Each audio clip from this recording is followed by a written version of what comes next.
পৃথিং মার্মা বলেন, লিটন ত্রিপুরা বলেন বা হেমা চাকমা বলেন, আমরা স্পষ্ট করে বলতে চাই আমরা তাদেরকে কোনো টোকেন হিসেবে এখানে রাখি নাই। পার্বত্য চট্টগ্রামের এই নৃগোষ্ঠীগুলি থেকে আসা প্রতিনিধি রয়েছে, আপনারা তাদেরকে স্পষ্ট করে জিজ্ঞেস করবেন তারা কি তাদের প্যানেলে উপজাতি হিসেবে আছেন নাকি আদিবাসী হিসেবে আছেন। আমাদের প্যানেলে কোনো উপজাতি নাই, আমাদের প্যানেলে 3 জন আদিবাসী প্রতিনিধি আছেন। বন্ধুগণ, প্রথমে আপনাদের কাছে আবার ক্ষমা প্রার্থনা করে নিচ্ছি। আমরা যেই নির্দিষ্ট সময়ে আজকের যেই আলোচনা শুরু করতে চেয়েছিলাম, আজকের যে প্রেস বিজ্ঞপ্তি শুরু করতে চেয়েছিলাম তা আমরা করতে পারিনি, আমাদের 1 ঘন্টা দেরি হয়েছে। আশা করব এটাকে আপনারা ক্ষমা সুন্দর দৃষ্টিতে দেখবেন। আসলে যে আপনারা বিভিন্ন রকম পর্ষদ এবং বিভিন্ন রকম আপনার প্যানেল গোটা বিশ্ববিদ্যালয় জুড়ে দেখতে পাচ্ছেন। অধিকাংশ ক্ষেত্রে এই প্যানেলগুলি কোনো একক সংগঠনের মদতপুষ্ট বা কোনো একক সংগঠনের নেতৃত্বে তৈরি হয়, যার ফলে তাদের জন্য যে কোনোভাবেই বাংলাদেশের একমাত্র স্মার্ট সিটি বসুন্ধরা এখন আরো নিরাপদ, আধুনিকতায় আরো এক ধাপ এগিয়ে। আসলে একটা প্যানেল তৈরি করে ফেলা বা একটা প্যানেল আপনাদের সামনে ঘোষণা দেওয়া অপেক্ষাকৃত সহজতর, কিন্তু আমাদের যেই প্যানেল, এই প্যানেলের নাম আমরা অ্যাপ্রোপ্রিয়েট অর্থেই প্রতিরোধ পর্ষদ রেখেছি। আপনারা অনেকেই আমরা দেখছি যে মিডিয়াতে প্রচার করার সময় এটি গণতান্ত্রিক ছাত্র জোটের প্যানেল বা বামপন্থীদের প্যানেল বলে উল্লেখ করছেন। আমরা আশা করব আপনারা এই যেই মিডিয়া ফ্রেমিং থেকে বের হয়ে আসবেন।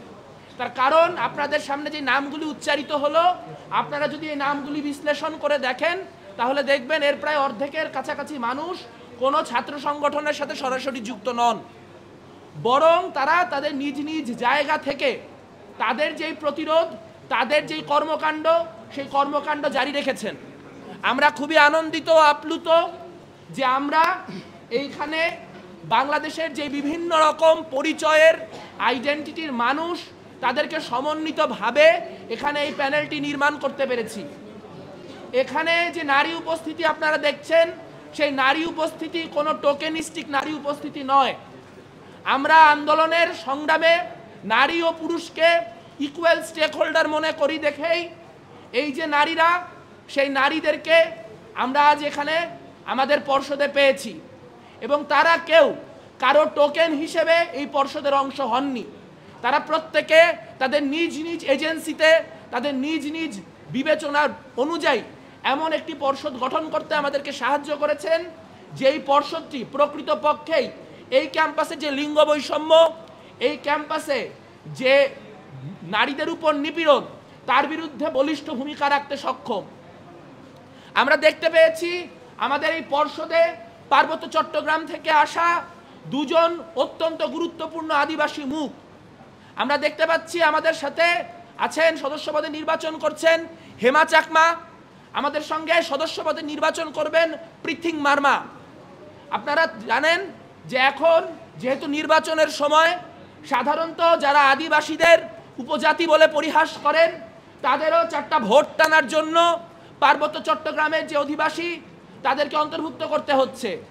কিন্তু পৃথিং মার্মা বলেন, লিটন ত্রিপুরা বলেন বা হেমা চাকমা বলেন, আমরা স্পষ্ট করে বলতে চাই আমরা তাদেরকে কোনো টোকেন হিসেবে এখানে রাখি নাই, বরং আমরা মনে করি বাংলাদেশের আদিবাসীদের পাহাড়ের এবং সমতলের যেই ক্রাইসিস, সেই ক্রাইসিস মোকাবেলা করতে হলে আমাদের যে সম্মিলিত পর্ষদ, সেখানে আদিবাসীদের গুরুত্বপূর্ণ ভূমিকা রাখতে হবে। আমরা অত্যন্ত আনন্দিত এবং গর্বিত যে পার্বত্য চট্টগ্রামের খুব গুরুত্বপূর্ণ বিভিন্ন লড়াই এবং সংগ্রামের যারা মুখ, তাদেরকে আমরা এখানে পেয়েছি। সেখানে আমরা যেমন চাকমা জাতিসত্তার একজন মানুষ আমাদের পর্ষদে আছেন, মারমা জাতিসত্তার একজন মানুষ আমাদের পর্ষদে আছেন, ত্রিপুরা জাতিসত্তার মানুষ আমাদের পর্ষদে আছেন, যারা বিভিন্ন জায়গায়, আমি আশা করব আপনারা যাদের যাদের পর্ষদেই বা যাদের যাদের প্যানেলেই হচ্ছে পার্বত্য চট্টগ্রামের এই নৃগোষ্ঠীগুলি থেকে আসা প্রতিনিধি রয়েছে, আপনারা তাদেরকে স্পষ্ট করে জিজ্ঞেস করবেন তারা কি তাদের প্যানেলে উপজাতি হিসেবে আছেন নাকি আদিবাসী হিসেবে আছেন। আমাদের প্যানেলে কোনো উপজাতি নাই, আমাদের প্যানেলে 3 জন আদিবাসী প্রতিনিধি আছেন।